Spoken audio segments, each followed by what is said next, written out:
Arn Anderson. We're going to discuss Arn Anderson's greatest tag team partners. Now, greatest is a bit subjective.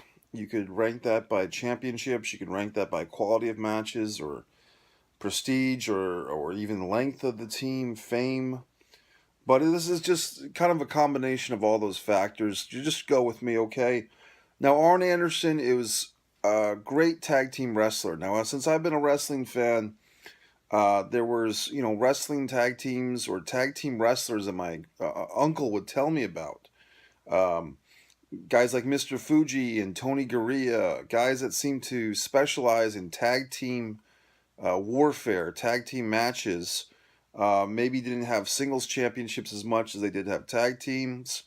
Of course, they could wrestle singles if they wanted to, but oft we would think of them as tag team specialists. Now, Arn Anderson started to kind of find himself in that mold, although he was a great singles wrestler as well. And many people think of him as perhaps the greatest all-time NWA World Television Champion or WCW World Television Champion.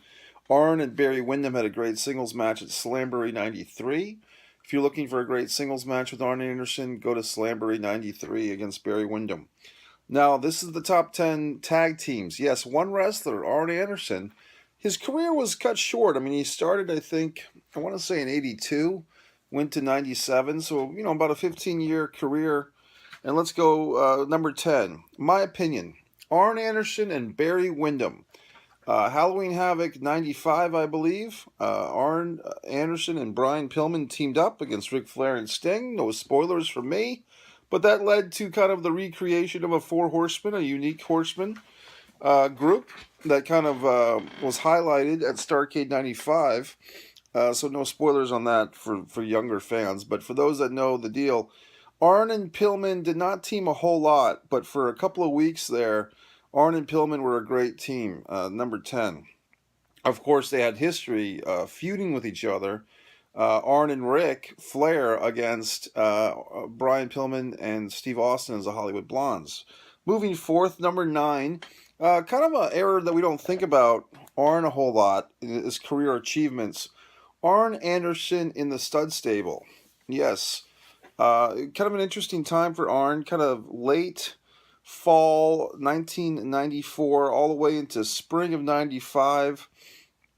Arn Anderson was in the WCW, but he wasn't teaming up with Ric Flair, although Ric Flair was there as well. Arn was part of the Stud Stable. I believe Colonel Rob Fuller had Meng as kind of the bodyguard, had Bunkhouse Buck, who I think used to wrestle as Jimmy Golden, if I've got that straight, in Southeast territories.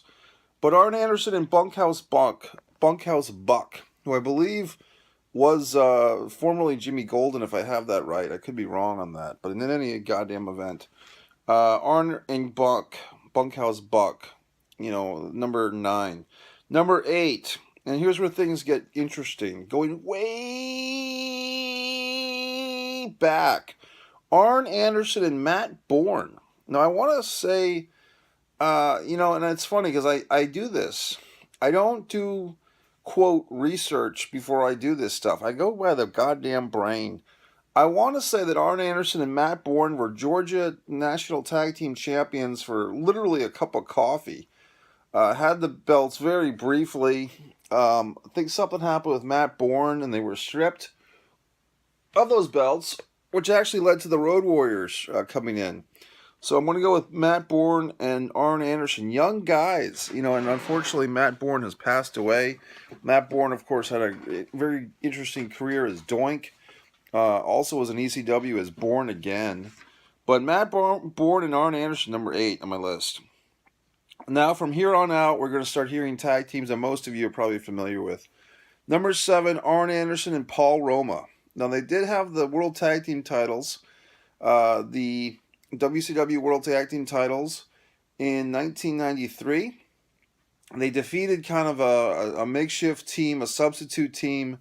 Lord, what was he called? Steven Regal at the time. And Stunning Steve Austin, the two Steves, were kind of put in a bad spot because Flying Brian Pillman was injured from the Hollywood Blondes. Hollywood Blondes never really lost the belts to Arn and Roma. But Arn and Roma beating Regal and Austin at a Clash. Can't take that away from them. Arn and Roma would then, I think, lose the belts to the Nasty Boys. I think Arn and Roma just had the belts once. It's tempting to think that they traded them with the Nasty Boys, but I don't think they did. Roma just kind of faded from the Horsemen. Didn't have a really good Horseman feud. I think that would have been nice. I don't think that Arn and Roma. I think they might have wrestled once on fucking Saturday night, WCW Saturday night in '93, late '93 or some such thing. But Arn and Roma, as baby faces, it was a tough spot for both guys. I mean, Roma's a very experienced tag team wrestler with Hercules and Power and Glory, the Young Stallions with Jimmy Powers. He would go on, Paul Roma that is, to team with Paul Orndorff, and probably Roma's best team, Pretty Wonderful. But I'm just going to go with Arn Anderson and Paul Roma for number 7. No disrespect to the team, but they weren't booked well and so forth. Number 6, woo! Arn Anderson and Ric Flair coming in at number 6. Now, a lot of people don't remember that they actually teamed all the way back at Halloween Havoc 1990 against Doom for the NWA World Tag Team title. It was still called the NWA World Tag Team title right before it got switched to being called WCW World Tag Team title. But Arn and Rick, number 6, moving forth about 6 years to the Great American Bash 96, I think they took on, and I'm doing this all by my goddamn brain, folks. They took on Steve Mongo McMichael and Kevin Green, which led to another Four Horsemen era, and 96 Horsemen with Mongo. But Arn Anderson and Ric Flair had a lot of fun fucking matches together. They did lose a handicap match to Vader to Clash, and they did have a rivalry. They did have a short-lived rivalry, but Arn and Rick, and probably a lot of house shows in the Carolinas, probably going back to the mid-'80s.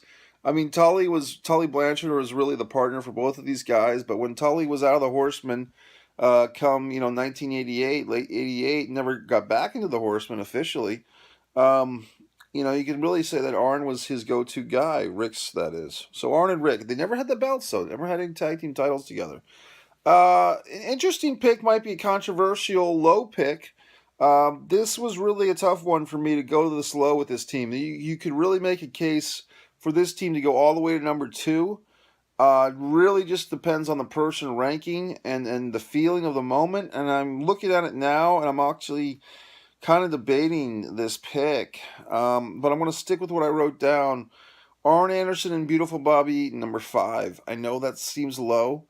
And it's a tough one because we're really getting to some fucking great teams here. But I think what held these guys back, for me at least, they were part of the Dangerous Alliance. They did have the NWA World Tag Team title, the WCW World Tag Team title, I believe in early 1992. This was the non-Flair era, and Stan Lane's gone from the NWA WCW. Cornette's gone. No J.J. Dillon, and so Paul E. Dangerously put Arn Anderson and Bobby Eaton as a team in part of the Dangerous Alliance. They did win the belts over Steamboat and Dustin Rhodes. They lost the belts, I believe, at Super Brawl 2 to the Steiners. But Arn Anderson and Bobby Eaton are my number 5. Why, it's almost like, instead of saying why they're ranked so high, why are they ranked so low? I mean, I know a lot of people, probably Cornette himself, would take issue with this. I don't know if they meshed. It was like it's like there wasn't a charisma guy in that team. Like you got 2 steaks but no sizzle. And that's not to say that these guys didn't have sizzle, but Bobby was not a talker. Arn was a great talker. But as we move forth in the rankings, I think you might agree with who I said next. At number 4, moving forth, Arn Anderson, and this is going to surprise you, Barry Windham. Yes, this is a personal favorite. I mean, if I were just ranking, there you can see Barry and Arn together as a Horseman. If I were ranking my personal combinations, I might say that Arn Anderson and Barry Windham were my personal favorite. I'm just a big Barry Windham fan, Arn Anderson fan, and I always felt that Barry and Arn, their match with fucking Doom, Butch Reed and Ron Simmons at Starrcade 1990 in St. Louis was great.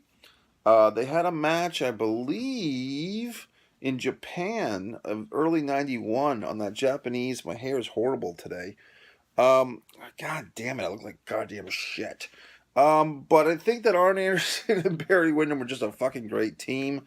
Sometimes you'd see them, in that Horseman, like 1990 Horseman with Sid and everything. But I just really liked Arn Anderson and Barry Windham. Even after the Horsemen officially broke up in early 91, Arn and Barry continued to tag team together as friends.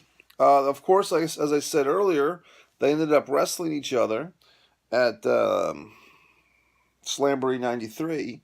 But don't let that stop you from ranking Arn and Barry. They never had any belts together. I just fucking like them as a team. I'm sorry. Number three, the Cruncher. Larry Zbyszko and Arn Anderson, the Enforcers. This team, once again, was part of the Dangerous Alliance. They actually came first before the Eaton Arn combo. But the reason why I'm putting these guys so high is that, I mean, check out their promos together. Arn and Zbyszko. I mean, those were two guys who could just talk. This really brought out a dark side in Larry Zbyszko, a mercenary, a rough side of Larry Zbyszko.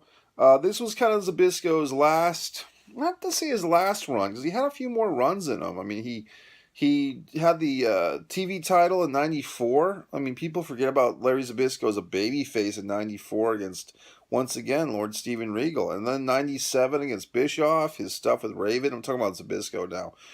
Raven and Zbyszko in TNA. All the way to his Hall of Fame induction. But I got to give it up for I'm just giving up for Arn Anderson and Larry Zbyszko, the Enforcers. Ironically enough, I mean, all these players, the Barry Windhams, the Brian Pillmans, the Bobby Eatons, Arn Anderson and Larry Zbyszko actually broke Barry Windham's arm outside the arena, which I think could have been Detroit, in Halloween Havoc 91. And taking Barry Windham out of that Electric Chamber match, whatever the hell it was, the Halloween Horrors match. So, and making Barry a face. I'm just, if you live this stuff, then you know all this crap. But basically, I'm going with Arn Anderson and Larry Zbyszko, the Enforcers. They won a tag team title tournament over Rick Steiner and Bill Kazmaier at a Clash, I think in September of '91. Then the next month, I think they just had the belts for like 2 months or maybe less, and they lost it to Steamboat and Dustin.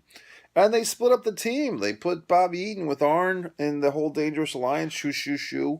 And then Zbyszko went babyface. But I really liked that. They were Tag Team of the Year, Pro Wrestling Illustrated Tag Team of the Year.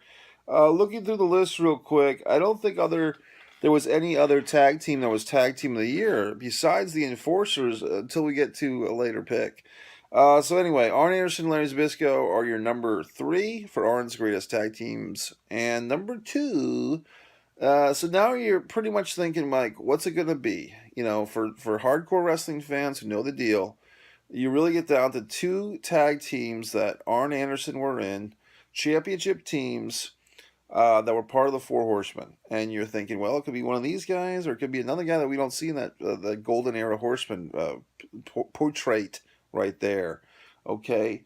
From Nuclear Heat Graphics. So who am I going with, folks? I am saying number two is Ole and Arn Anderson. Yes, I'm going with Ole at number two. National Tag Team Champions, often misspoken, even by Flair, even by JJ. They never had the NWA World Tag Team Champions. They never had the WCW World Tag Team Championships. They had the National Tag Team titles, which was a hangover from Georgia Championship Wrestling. Ole and Arn, great team. Minnesota Wrecking Crew, working the arm. My number one pick is Tully Blanchard and Arn Anderson. I need to cut off Ole and Arn. They at Starrcade '85, they beat Billy Jack Haynes and Wahoo. At Starrcade '86, they lost to the Rock and Rolls. But Tully and Arn, number one pick. Why? Two-time NWA World Tag Team Champions, defeating the Rock and Roll Express in late '87, and then losing and regaining the belts over Barry Windham and Lex Luger. Tully and Arn go to WWF, beating Demolition for the tag team titles, losing them about 2 months later. Unfortunately, that was the last we saw of Tully and Arn of late '88. They went, and the whole thing with Tully and blah, blah, blah. I'm wrapping this up at 15 minutes. MikeMessier.com. Tully Blanchard and Arn Anderson are your number one team. Arn Anderson, great tag team wrestler, great singles wrestler as well. But, I mean, how great is it that he had 10 tag teams?